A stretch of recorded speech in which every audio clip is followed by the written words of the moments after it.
Hallo, ek is Ronel Besuidenhout en jy luister na 'n voorlesing van Geskenke van Genade. Dit is die 13de aanbieding in hierdie reeks.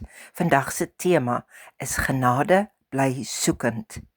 Martin Luther, die kerkvader, het eenmaal gesê, daar is niks wat ons kan doen dat God ons meer lief kan hê nie, en niks wat ons kan doen dat hy ons minder lief kan hê nie.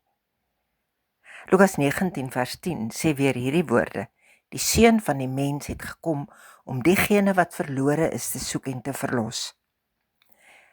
Baie mense leef met die idee dat hulle eers moet wys dat hulle goed genoeg is om God se liefde te verdien. As ons beter leef, beter bid, meer glo, minder foute maak, dan sal God ons aanvaar. Maar die evangelie sê iets radikaal anders. Jesus sê, hy het gekom om te soek en te red wat verlore is. Dit beteken dat God se liefde nie begin wanneer ons reg is nie. Dit begin lank voor dit. Genade werk nie soos 'n beloning vir goeie mense nie. Dit is God se liefde wat na ons toe kom, juis wanneer ons dit die nodigste het. Niks wat ons kan doen, kan God se liefde groter maak, en niks wat ons verkeerd doen, kan dit vernietig nie. Die opgestane Christus bly 'n soekende Here. Hy kom vandag nog na mense toe wat dink hulle is te ver weg uit sy bereik. Kan ek jou 'n vraag vra?